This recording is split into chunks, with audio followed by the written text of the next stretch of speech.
G'day guys, it's Calvin, Coaching Company New Zealand. Really quick one, non-VVTI, USDM and UK, some sub-models had immobilizers. And I've actually got a little box that says immobilizer box. I've just bought one out of the UK because I wanted to actually do a bit more on it and do some improvements to my wiring instructions. But we normally fit an immobilizer unit. It looks like this fella here, this little unit, and it's just attached underneath, and it comes through, and I solder it into the board here, here, here, and here. You could fit this externally.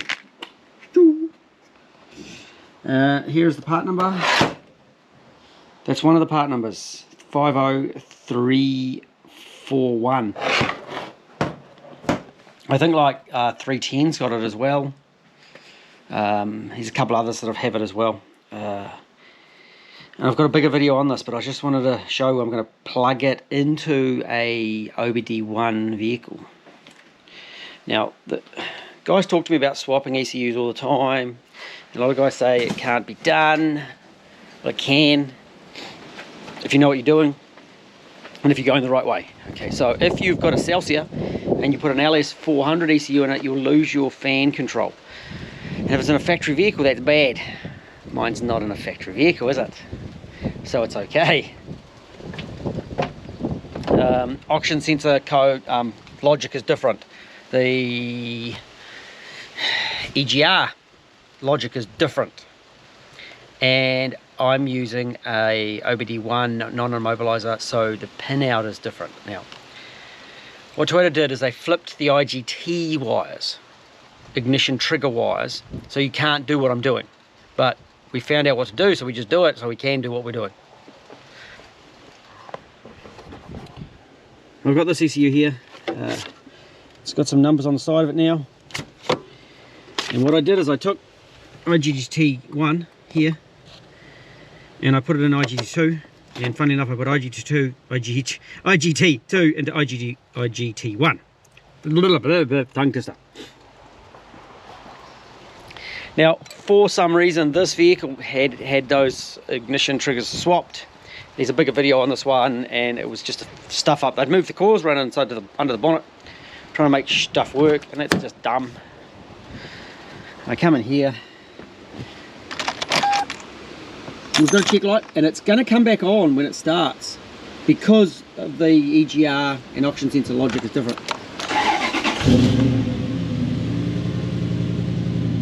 And I'm also proving another point with this one. I'm checking the idle speed.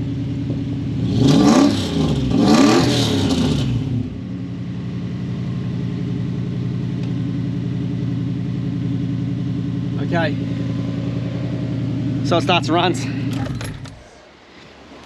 This customer actually sent me 2 ECUs, so I want to test. I like to test ECUs. I like to test stuff as much as I can when I get a chance. Of course, this is UCF20. It doesn't work plugging a UCF10 into a UCF20. Different airflow meters, different igniters, sequential injection, so the wiring against group injection, so the wiring is completely different.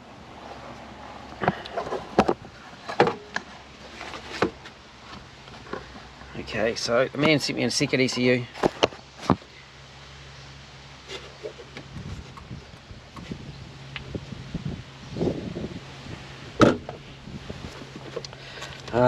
I always start with the body plug, the one from the cabin. So in this case it's the 28 pin. It's got like the main battery power, the memory power. And then so I've got this one now, and we're going to plug this in. And this is interesting because in this particular vehicle it's got fuel pump issues, and it's also got this is ECU's been repaired here in New Zealand, but it doesn't seem to have that idle up. Okay, so that one's plugged in. So as you saw, I soldered this inside the ECU, mounted inside the ECU. You don't have to. It could be mounted externally. And And it's not all models of USDM and UK, okay? So they tend to be the ones with the white plugs. What catches people out is there is a Japanese white plug ECU as well. Yeah, neat, eh? It's what Toyota did. It's okay. And one of the Celsius. I really like that particular one. So what do we got? We got. I'll get a bit more of a kick. I think I'm going to have to sort this tacho out as well. This is a V6, so the tacho isn't correct.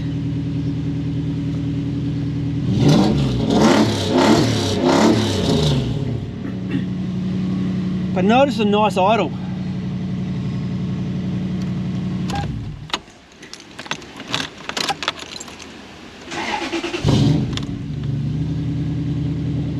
Yeah, look at that nice idle.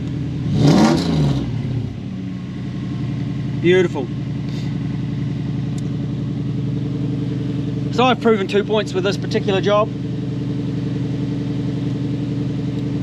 One that I've just fixed 2 ECUs, that the immobiliser has now been bypassed, and the other one is the ECU in this vehicle hasn't been repaired properly and the idle circuit isn't working like it should.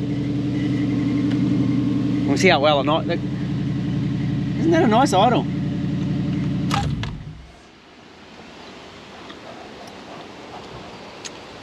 I've also deliberately not edited what you've just seen, so if it's a bit sketchy, I don't actually mind. But I didn't cut anything out. I'm not cutting anything out of that to show those ECUs. Do you want me to show you swapping the pins? Sure thing.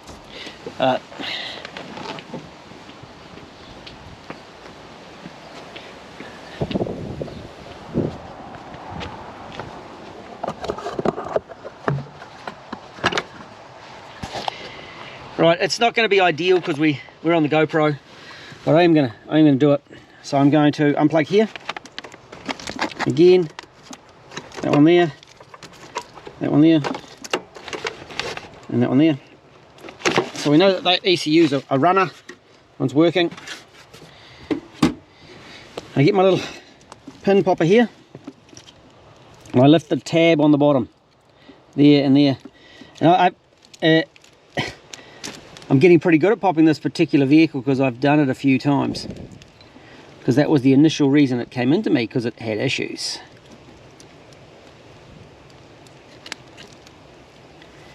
You get in here and you just find the right pin in the front. And with our little pin popper in the front, there's a little tab just in here. And it's this one here. And there it goes. Out comes that one, and then it's in this one, like that, and I'll just swap that one to this hole, and then this one goes back in this hole, and we go back in with this ECU.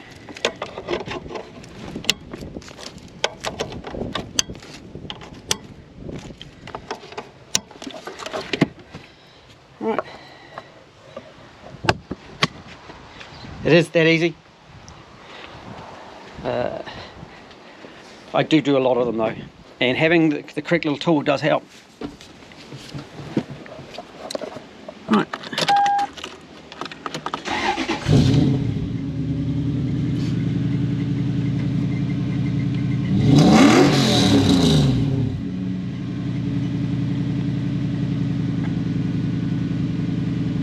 And then it decides to idle like it should.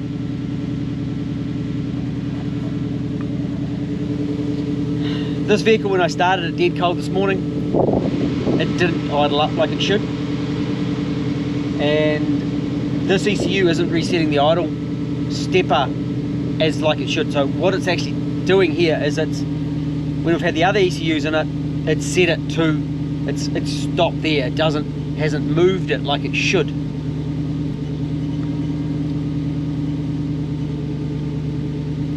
It does have some control, but not like it should. Anyway, it was about immobilisers anyway. Hope that's been helpful. Can change ECUs, but you just watch OBD 1 to OBD 2 stuff. It's all good. Providing you're aware of it, you know what problems you might run into. And immobilisers on these ones. So, hope that's helpful. Do it again soon. Catch you later. Fuel pump relay. No, no power there.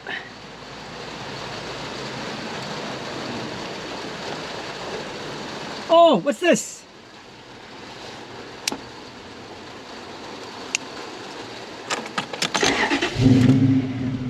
Fuel pump's running.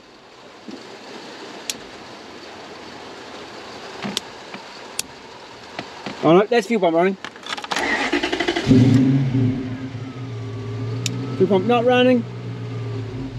Fuel pump running. Fuel pump not running. Fuel pump running.